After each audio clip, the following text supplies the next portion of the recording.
Hace 2 años estabas viendo uno de estos podcasts. Fue lo que me animó a pedir ayuda y a ponerme en contacto contigo, que la verdad es que te estoy eternamente agradecido. Mi consumo empezó con 12 años, pero yo ya observé que tenía conductas ya que eran adictivas desde más pequeño. La enfermedad de la adicción no significa consumir. Consumir es un síntoma más, como puede ser el robar o como puede ser el transgredir. Todos aquellos comportamientos que hacen que tenga un pico de dopamina que me hace sentir bien. Yo con 19 o 20 años, mis consumos ya eran diarios. Ya con 20 años me hicieron una redada por tráfico de drogas. Me he prostituido por dinero. Todo el oro se lo robé a mis padres. He maltratado a mis parejas. He hecho mucho daño, la verdad. Yo no quería consumir, pero no podía parar. Había un terapeuta que siempre me decía: Luis, si no sabes vivir como un drogadicto, volverás a ser un drogadicto. Yo he llegado a un punto que decía yo, joder, lo mal que estoy, que es que ni los camellos me quieren vender. Que tú estés sentado hoy aquí, Pedro, es un milagro. Y el trabajo que has hecho en Zeus es...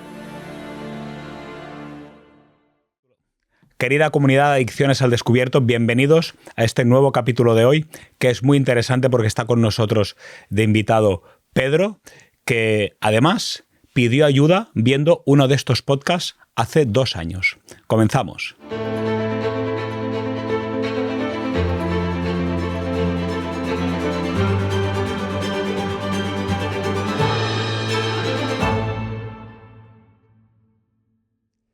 Muy buenas, Pedro. ¿Qué tal? ¿Cómo estás? Muy bien, nervioso, pero contento, muy contento. Tú estás aquí en Zeus y has hecho el tratamiento y te has recuperado porque hace 2 años estabas viendo uno de estos podcasts.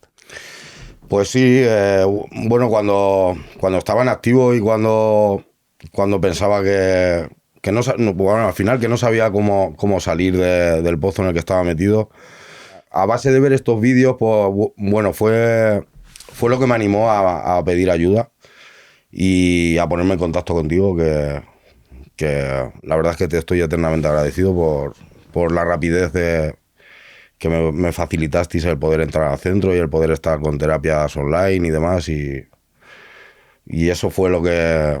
La inspiración pues fue pues, verte. La verdad es que haces muy buena labor en las redes sociales y la verdad es que es muy... es de agradecer, ¿no? Que haya gente que dé este tipo de ayuda por las redes sociales, porque hay gente que no sabemos cómo salir de este pozo en el que estamos metidos y bueno, pues te estaré eternamente agradecido por la labor que haces.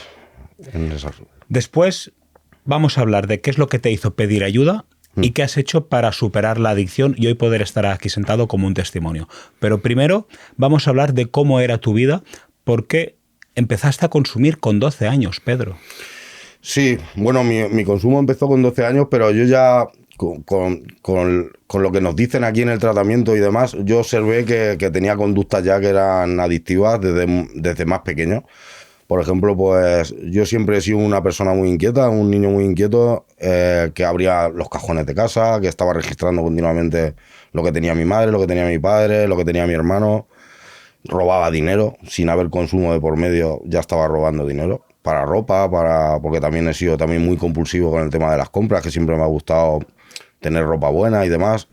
Y bueno, hasta que un día, porque tengo un hermano que consumía tóxico y un día pues le encontré droga a base de esos registros que hacía por casa, pues encontré el tóxico escondido de mi hermano y bueno, pues ahí empezó mi consumo con la droga. Robar, transgredir y consumir drogas. Sí. Quiero dejar claro en este podcast que la enfermedad de la adicción no significa consumir. Consumir es un síntoma más, como puede ser el robar o como puede ser el transgredir. Todos aquellos comportamientos que hacen que tenga un pico de dopamina que me hace sentir bien.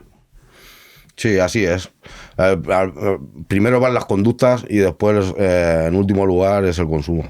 Por lo menos en mi caso, y yo lo observo también en otras circunstancias que me han pasado en la vida, que no había consumo de por medio y que las conductas estaban, ¿sabes? Y la mala gestión emocional que tenemos pues para el resto de nuestros días, por desgracia, pues es lo que nos lleva a consumir.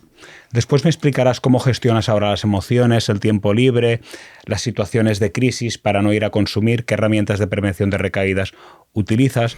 Pero primero me gustaría que me contaras, desde ese primer consumo de los 12 años, que también puedes explicarme cómo te sentiste cuando empezaste a consumir, hasta que tú acabas robando y con todas las consecuencias que la enfermedad ha traído a tu vida, que ahora nos contarás cuáles son, ¿cómo ha ido escalando poco a poco el consumo en tu vida?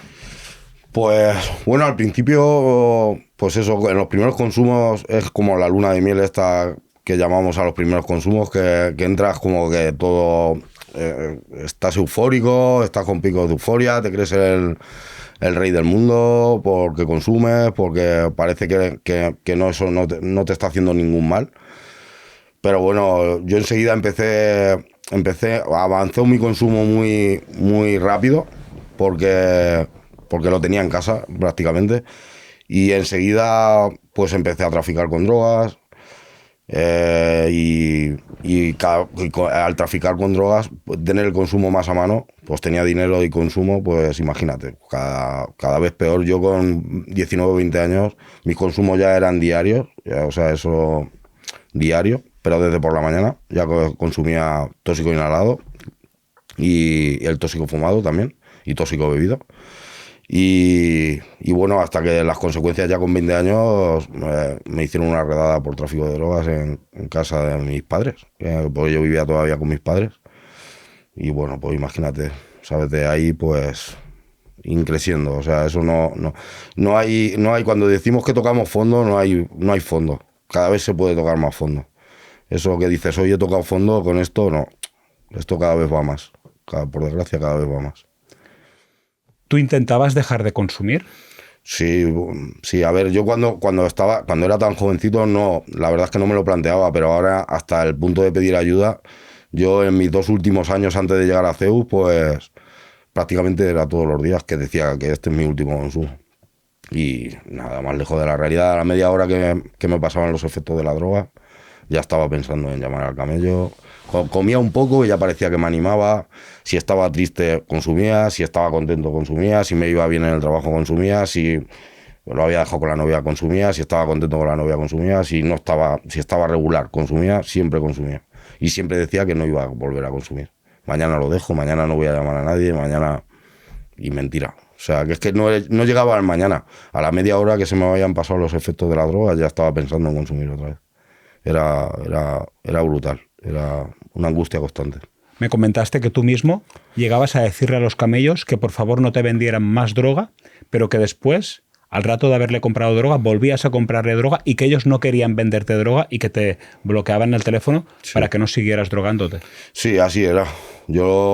Porque ya mis últimos consumos iba al camello llorando, porque yo no quería consumir. Sabía que eso no me estaba haciendo bien, pero no podía parar de consumir. Entonces yo ya llegaba hasta el punto, me autoengañaba, yo creo también un poco con eso de decirle este es el último consumo. Y me lo creía, realmente yo me lo creía eso, que creía que quería eso de verdad.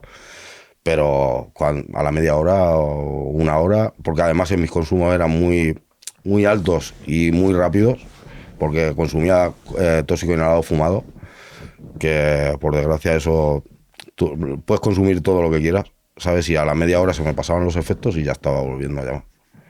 Y volviendo a llamar y volviendo a llamar. Y por desgracia también, como somos los adictos, pues tenemos varias fuentes de que te lo suministraban y pues al final todos los camellos les venía con el mismo discurso y me bloqueaban todo. Yo llegaba a un punto que decía yo, joder, lo mal que estoy, que es que ni los camellos me quieren vender.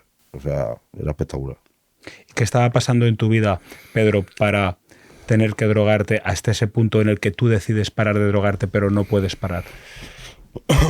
Pues yo al principio no lo sabía, ahora tengo una idea. Pues por ejemplo, yo vivía, yo creo, una realidad paralela de lo que... Tenía una distorsión de realidad muy grande, porque yo siempre me ha ido bien la vida, entre comillas, porque he tenido trabajo, he tenido parejas, pero yo he sido una persona con muy baja autoestima, que no se ha querido una mierda, que he necesitado la validación de personas externas para yo sentirme bien. Y yo me he dado cuenta de esto ahora, claro, cuando he visto, he sentido mi parte vulnerable y todos los miedos que hay, que me los han hecho ver aquí en Zeus, que es lo que nos tenemos que enfrentar al final, de nuestros defectos, ¿sabes? Que es lo que nos va a llevar a consumir, nuestra parte vulnerable. Y yo, pues dentro de esa persona que a mí, lo que se me veía de mí era una persona segura, de éxito, que tenía su trabajo, que tenía un buen coche, que tenía chicas, que tenía dinero en el bolsillo, pues yo me sentía como una puta mierda, en realidad. Y es la baja autoestima, al final yo creo lo que a mí me llevaba a consumir, el sentirme que era una persona que en realidad no era, ¿sabes? ¿Y qué te estaba dando la droga? Pues alejarme de la realidad, yo creo, lo único que me daba. Olvidarme de los problemas que tenía en ese momento, por lo menos así lo vivía yo. Pero luego cuando se iba al consumo, pues los problemas aparecían, que es lo que... O sea, que estaba intentando tapar la mierda de vida que llevaba y cómo me sentía yo en ese momento, pero cuando digamos el colocón se iba, pues volvía a aparecer peor todavía mis problemas, tenía más baja autoestima, me sentía peor, pero creo que era eso lo que intentaba camuflar, aparte con el consumo, perdón. Porque tú eres alguien, no eres alguien que vivía en la calle, eres alguien que tiene su trabajo, que tiene su coche, que tiene su familia, que económicamente le va bien la vida. Muchas personas creen que el adicto es aquel que duerme en un cajero y aquel que está con un tetrabric de vino en la calle. No, a ver, yo siempre he tenido de todo, pero tengo mi casa, o sea, puedo decir que tengo mi casa ahora mismo, la tengo, no la he perdido, gracias a Dios y gracias a mi familia, ¿eh? Porque igual que he hecho el tratamiento gracias a mi familia, porque si no me estarían comiendo las moscas seguramente, o sea, eso 100% seguro. Pero no necesariamente, al final yo he visto de todo, pues abogados, personas de alto nivel que por desgracia pues están también metidos en esta enfermedad. Lo que pasa que a lo mejor a la gente que está en la calle pues se le nota más que a la gente que tenemos medios para consumir, pero no. O sea, esto está ya, la adicción, eso ya no es el delincuente que ves por la calle o sea, eso cualquiera puede ser adicto y a mucha gente no se le nota. Es más, se oculta detrás del éxito, de los logros, Sí. del reconocimiento social. Sí, creo que tenemos más posibilidades de las personas que nos va bien, entre comillas, en la vida, que tenemos trabajo, que nuestra familia a lo mejor económicamente le va bien, que otras personas que a lo mejor no tienen tanto suerte, digamos. Claro, porque tú dices, bueno, yo me drogaba para no ver el hoyo en el que estaba metido, pero ese hoyo realmente es mental, ese hoyo realmente es creado por la propia enfermedad, es el síntoma de la enfermedad, porque a la misma vez dices, bueno, es que yo tenía una buena vida, yo tenía pareja, tenía trabajo, tenía mi casa, no tenías razones por las que drogarte, sin embargo, sí que lo hacías. ¿Qué te pasaba?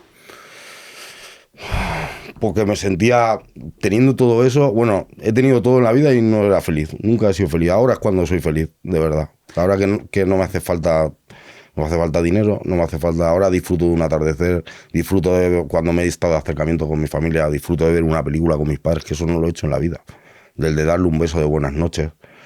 Y antes, pues que me sentía solo. Estaba rodeado de gente y tenía pareja, tenía cosas, pero me sentía solo. Me sentía un fracasado en la vida, me sentía mal. Porque aunque a ti la vida te fuera bien, ¿tú te veías con herramientas suficientes para poder enfrentar la vida? ¿Tú te sentías capaz de valerte por ti mismo? Yo creo que me autoengañaba. Yo no me veía capaz, pero en realidad había un discurso dentro de mí como que sí, vas a ser capaz de hacer las cosas bien. Pero al final era como esto de cuando decimos que no vamos a consumir más. Intentamos poner parches, pero al final sale de la mierda a relucir arriba. Desde que empezaste a consumir hasta que llegó ese momento que pediste ayuda, ¿qué cosas has vivido, Pedro? Pues bueno, como te he dicho antes, una redada de la policía en casa de mis padres. Me he prostituido con mujeres por dinero. He robado a mi familia el oro que tenía, todo el oro. Se lo robé a mis padres. Joder, me emociono y todo. Pues eso, le robé todo el oro familiar a mi madre, hasta el punto que no le quité las alianzas porque la llevaban puestas. He llegado a robar hasta compañeros míos de consumo. He estado vendiendo para familias de gente de la droga en sus casas por miserias. He robado mis trabajos, he maltratado a mis parejas, psicológicamente y físicamente. Robar muchísimo, he robado muchísimo, muchísimo. He hecho mucho daño, la verdad. Sobre todo a mi familia le he hecho mucho daño. Deudas he tenido durante toda mi vida, pero deudas importantes, muy importantes, hasta el punto que he puesto en riesgo a mi familia, que me la amenazaban con que se la iban a llevar por no pagar. Y seguro que más cosas se me olvidan, pero muchísimas. Y fotos negativas tengo con respecto a esto, pues he llegado a dejar a mi madre en el hospital con un ictus y yéndola a buscar, yéndola a ver 10 minutos y a los 10 minutos irme, a ir a pedirle dinero a mi madre con un ictus, ir a pedirle dinero en el hospital y estar 10 minutos e irme. He hecho barbaridades, la verdad, por el consumo. Ha pasado por encima de todo, mis responsabilidades, de todos mis valores, de mis trabajos, de mis parejas. La droga ha pasado por encima de todo en estos 25 últimos años. Muchas cosas seguro que se me olvidan, pero no podría, a lo mejor teníamos que estar toda la tarde aquí para decirte todo lo que he llegado a hacer por la droga. Pero eso diría que es lo más relevante. Que tú estés sentado hoy aquí, Pedro, es un milagro. Desde luego. Y el trabajo que has hecho en Zeus es impresionante. Sí. Esto que hay aquí sentado es un adicto, de los que necesita ayuda y de los que necesita internarse en un centro como en el que te has internado. ¿Tú crees que yendo a terapia 2 veces a la semana te hubieras podido recuperar con un psicólogo? No, se lo comentaba ahora a Pau en el coche que yo como yo tenía miedo yo al entrar en Zeus, porque yo tengo que pagar mi hipoteca y tenía que pagar mis cosas y tenía un trabajo. Y la primera terapia fue online con vosotros, con Fran, y él me dijo en la terapia online que yo tenía que ingresar, que si no me iba a morir, que era una persona que estaba triste y demás. Pero yo tenía esa esperanza de que yo no podía seguir haciendo mi vida y que con un mes a lo mejor, porque eso fue también cuando yo entré a Zeus, yo pensaba que en 15 o 20 días iba a estar solucionado el problema. Pero el primer día que llegué allí me di cuenta de que 25 años de consumo, no hay tiempo, es que no hay tiempo suficiente. No hay tiempo. Todo lo que estemos ingresados, pues nos va a venir bien. Contra más tiempo estemos ingresados, menos posibilidades tendremos de recaer el próximo día. Yo si no hubiera ingresado, yo seguramente me estarían comiendo las moscas ahora mismo, hoy en día. Me habrían matado o me habría matado mi padre o no lo sé lo que hubiera pasado, pero se lo debo todo, la verdad, al centro. Es que todos los que hemos estado donde estás tú y todos los que nos identificamos contigo, sabemos que para recuperarse hay que hacer un tratamiento de verdad, intensivo e integral.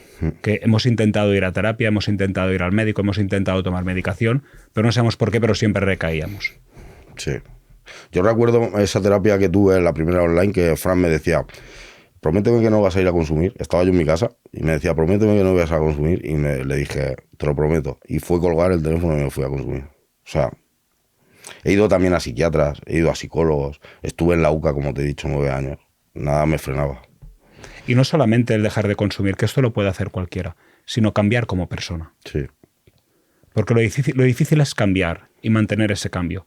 Dejar de consumir, esto los alcohólicos también lo hacen. Dejan de consumir y están 1 mes o 2 o 3 sin consumir.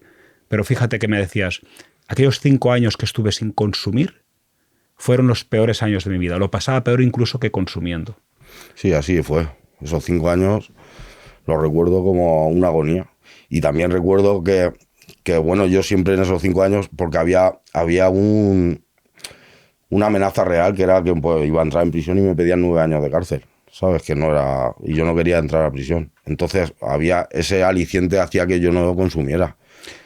Después me comentarás cómo lo has hecho, ¿vale?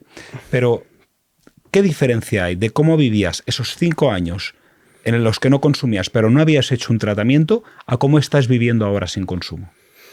Joder, porque ahora tenemos herramientas, ahora nos habéis brindado unas herramientas, una red de apoyo, el descargar con los compañeros, en cualquier momento que sentimos una emoción, aunque sea buena desde la euforia, la descargamos y le damos la lectura, que son ganas de tomar, y que desde las emociones nos vamos a consumir al final. Y el meditar, o sea, yo es que eso no me lo puedo creer. Yo que medite yo todos los días, no me lo puedo creer. El que puedo hacer un registro diario de ganas de tomar, un diario en el que manifestamos cómo nos ha ido el día. Yo todo eso es impensable para mí. Yo ahora estoy estudiando, que no estudio en mi vida, ¿sabes? Y estoy estudiando 3 días a la semana y saco buenas notas en los exámenes, que esto gracias a CEU, que me ha dado la oportunidad de hacerlo, y gracias a mi familia, que me están apoyando económicamente. Y sobre todo el trabajo que tú has hecho. Sí, también, me lo valoro. Sobre todo eso. Sí, porque es duro, ¿eh? No es fácil, o sea, esto no es entrar en un centro y tienes que dejarte llevar por unos profesionales que a ti nunca te ha mandado nadie, no te has dejado que nadie te diga nada y te cuesta el que te digan lo que tienes que hacer.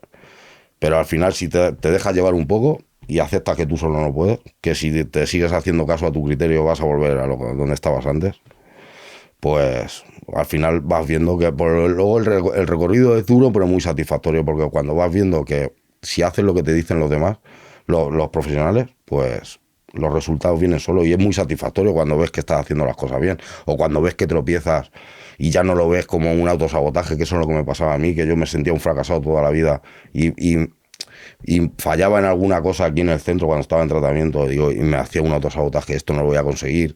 Pero ahora lo veo como una oportunidad. Cada fallo que tengo es una oportunidad para crecer. He fallado aquí, pues tiro para atrás, reconduzco. ¿En qué he fallado en esto? Pues a mejorar. Una oportunidad para crecer. Y bueno, eso se lo debo a muchas charlas que me han tenido conmigo. Los profesionales que han tenido mucha paciencia conmigo, pues lo reconozco. Y bueno, es impensable que yo esté en este momento como me siento hoy aquí, hoy en día, es impensable. El disfrutar con los compañeros una charla, el no tener prisa por irme a consumir, el disfrutar con mis padres cuando he estado de acercamiento de una película sin prisa por ir a consumir, el sentarme a leer, eso era impensable. Yo no he leído en mi vida. Tengo 39 años, 25 años de consumo, en mi vida he leído. Y ahora en CEU lo estoy haciendo. Leo, estoy 1 hora leyendo y estoy tranquilamente. Me estoy enterando de lo que está de la lectura. Ver un atardecer tranquilamente, darme un paseo con la perra por el campo. O sea, eso jamás, es que jamás. Yo no pensaba que podía tener esta vida que tengo hoy en día, gracias a Dios. ¿Y qué fue lo que hizo que tuvieras fe en el tratamiento y que lo quisieras aplicar? Pues a mí en el proceso lo que más me ha ayudado, aparte de los testimonios que te dije de compañeros que están recuperados, las visitas de otros pacientes recuperados al centro, a mí me ha dado muchísima esperanza.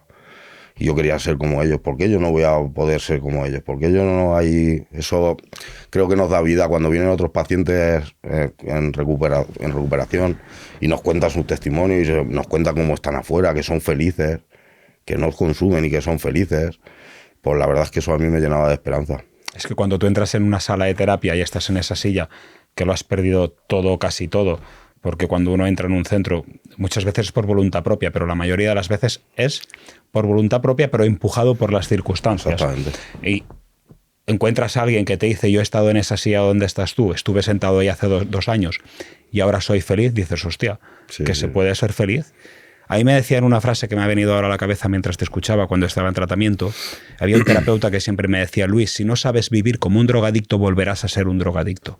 Y esa frase tiene mucho trasfondo. Yo no sabía lo que quería decir. Y tiene que ver con eso que tú estabas diciendo, ¿no? Y que dices, yo me despierto ahora por la mañana y hago meditación y reviso cómo me siento y me pongo en duda y cuestiono lo que a veces me viene a la cabeza, porque la enfermedad de la adicción no es dejar de consumir. La enfermedad de la adicción es aprender a vivir de otra manera y aprender a convivir con una enfermedad que va a convivir con nosotros el resto de nuestra vida.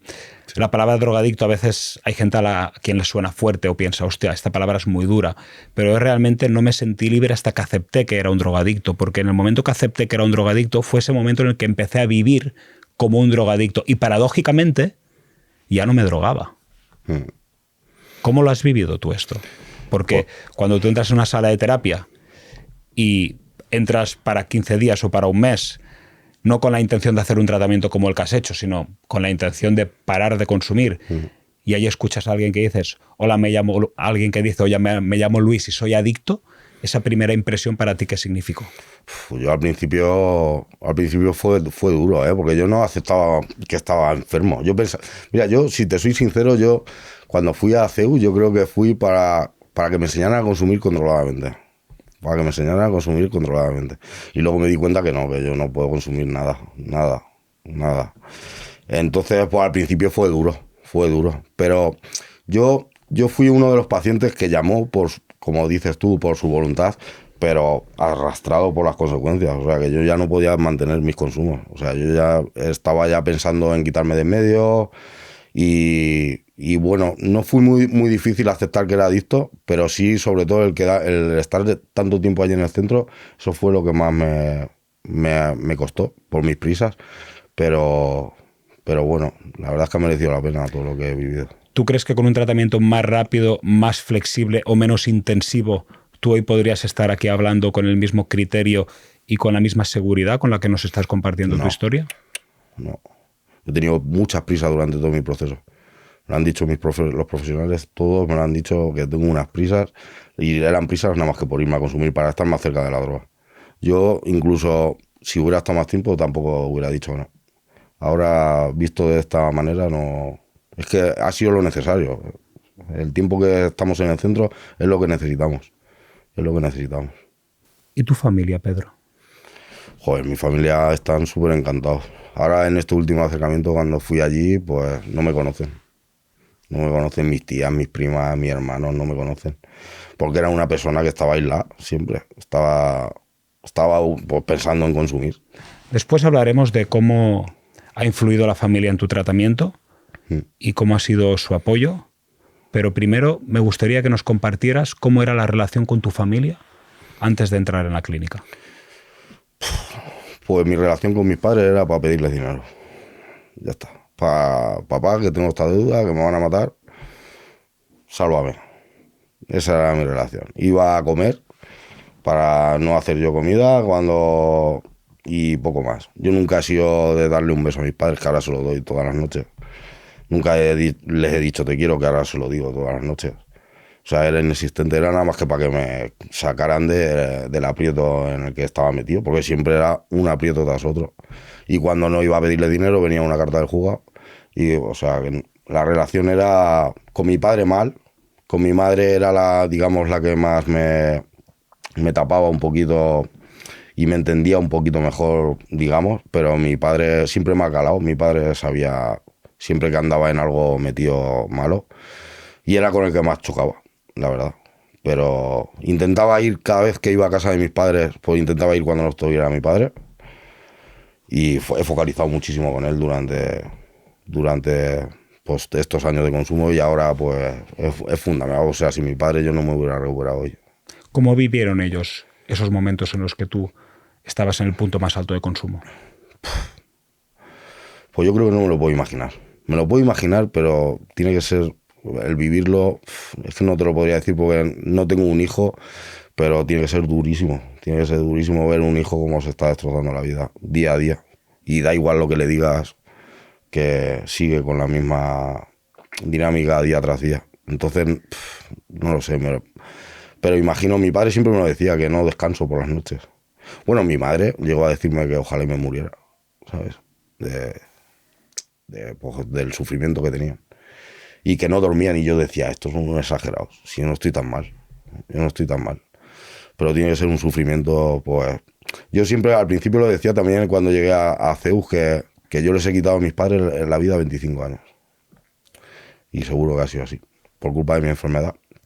Pero ha tenido que ser un infierno, la verdad. Ha tenido que ser un infierno lo que han vivido. Tienen el cielo ganado. ¿Y has sentido culpa? Sí, en el principio del proceso yo creo que es necesario conectar con la culpa para tener conciencia de enfermedad y responsabilidad. Yo en mis fotos negativas al principio, cuando contaba que dejé a mi madre con un ictus en el hospital y que fui en una semana 3 veces a verla, pues sentía mucha culpa, mucho arrepentimiento de lo que hice. Pero estamos secuestrados por la enfermedad, ¿sabes? No quita nuestra parte de responsabilidad, nosotros somos responsables también, pero tampoco yo creo que la culpa para un adicto nos llevaría a consumir el día de mañana, el sentir tanta culpa. Así que tienes que hacerte responsable y sanar con tiempo y cariño a tu familia, y al final mi familia, yo pienso que lo único que necesitan es verme bien a mí. Con eso yo creo que son felices ya. Yo creo que así, ahora mismo como me ven, no se lo pueden creer con la forma de la que yo he estado a la que estoy ahora. pues no se lo pueden creer. Yo muchas veces les digo a mis padres, a ver si os puedo devolver el dinero, pero yo no tendría vida para devolverles todo el dinero. Procesos judiciales, un tratamiento largo de esta envergadura. El amor que te han dado. Pues yo no podría pagarles en la vida, no voy a tener dinero suficiente para pagarles todo lo que han hecho por mí. Pero mi padre un día en una videollamada que me pusieron en el centro me dijo, yo lo único que quiero es que cuando me vaya a la tumba, que tú estés bien, ¿sabes? Y yo creo que eso... No me puedo imaginar lo que han vivido, pero un infierno que no se merece nadie, la verdad. ¿Tuviste una sensación de choque con la realidad en el momento en el que tú entraste en el centro? O sea, ¿sentiste como un shock de decir, hostia, ¿dónde estoy? ¿Qué ha pasado? Esto quizás no es para mí. Me cuestiono si tengo que estar aquí. Pongo en duda el tratamiento porque las pautas que me dicen me parecen duras, difíciles o exageradas. Sí, yo sabía que ese era mi sitio, pero sí es verdad que yo el criterio... A mí me costó mucho aceptar el criterio de las pautas y yo cuestionaba, ¿y esto para aquí? ¿Para qué me va a ayudar a mí? Yo he tenido pautas de silencio, un montón de pautas. Casi todas las del centro las he tenido yo. Voz de pito en la ropa del revés, muchas pautas he tenido. Yo al principio no las entendía, pero me he dado cuenta que al principio cuando te las ponen no te das cuenta de la verdad, el efecto que te están haciendo. Pero todas, luego una vez que te las quitan, te dicen, hostia, es verdad que es necesaria la pauta de silencio porque tenía una impulsividad, tenía cero autocontrol y la pauta de silencio me hizo, pues lo primero sentir el vacío, porque yo era una persona que tapaba mucho con mi personaje, con las bromas, con el jijiji, jaja, y cuando me pusieron la pauta de silencio, pues me di cuenta que no sabía estar conmigo mismo. No sabía estar conmigo mismo y sentí un vacío, porque claro, al final... En el centro, como no tenemos drogas, consumimos conductas, pues, y con mi personaje yo tapaba mucho.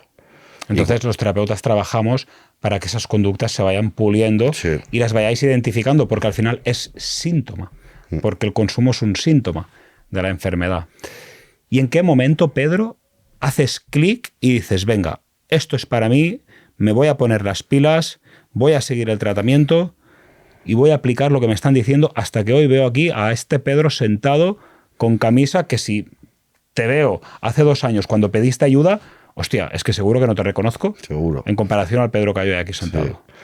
Pues bueno, yo en el centro tuve varios tirones de que me quería ir, porque cuando las cosas, como he sido muy cabezón y muy egocéntrico, pues creo que todavía hay algo de ego en mí y cuando algo no salía como yo quería o me frustraban con algo, pues tuve 3 o 4 tirones de que me quise ir, diría que me quise ir del centro, y yo creo que también fueron necesarios y que me hizo clic la cabeza a base también de terapias confrontativas duras, ¿sabes? Creo que también me han hecho clic la cabeza, ¿sabes? De feedback duro, de que el terapeuta te confronte bien, ¿sabes? Fuerte, ¿sabes? Que eso para mi enfermedad era como si me dieran una patada ahí mismo. Y ahí me fue dando clic la cabeza, ¿sabes? Y decir, si es que estoy muy enfermo, necesito mucha ayuda, ¿sabes? Y al principio yo no lo entendía, ¿y por qué me confrontan tan fuerte? Si yo no he hecho nada. Pero es que era como tienen que hablar a una persona con tantísimos años de consumo, con tanto ego, con tanto personaje que tenía encima, que tenía un personajazo impresionante. Y bueno, es todo necesario. Todo lo que vivimos allí, yo creo que los tirones era lo que me giraba la tuerca. A mí me ha girado 3 o 4 veces la tuerca en el tratamiento, que es como si la tuviera suelta y te la apretaran un poquito, y otro poquito, y otro poquito, hasta que pues ya dices, hacer conmigo lo que queráis. Que yo lo que quiero es recuperarme y no quiero volver a la misma mierda de antes. ¿Sientes miedo de recaer? Pues sí. La verdad es que eso siempre está ahí. Porque al final a mí te quedan pozos de lo que fuiste, yo creo, por lo menos en mi caso. Y sobre todo, mira, hay una cosa que me asusta mucho, que es como la relación que he tenido yo con las mujeres, que he sido una persona muy celosa. Y veo que en el tratamiento ha habido momentos en que he sentido esos celos. Y esos celos me han llevado a fotos negativas que he tenido yo con mis parejas. Y es algo que rechazo, que es una parte que rechazo de mí, pero que sé que tengo miedo, porque yo creo que al final ese miedo pues es un poco de conciencia de la enfermedad, que no quieres volver a la misma mierda antes que has vivido.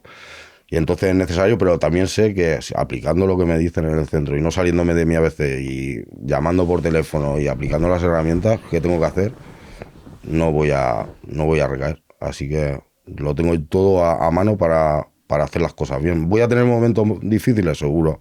¿Voy a tener tropiezos? Vale, seguro, también los acepto. Pero al final la opción de volver otra vez al consumo, eso la elegimos nosotros. O sea, eso no está puesto en nuestro ABC.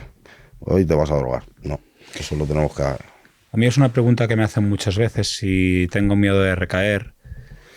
No tengo miedo, pero le tengo mucho respeto a esta enfermedad. Y no tengo miedo de recaer, pero le tengo miedo a la enfermedad. Y hoy van a ser 8 años de abstinencia. Y serán 11 desde que empecé a ponerme en recuperación y a intentar dejar de consumir drogas, entrar y salir de los centros. Y a día de hoy, a veces, cuando entro en algún pueblo o en alguna ciudad o en algún sitio donde yo me he drogado, me viene el olor a droga. Me sigue viniendo.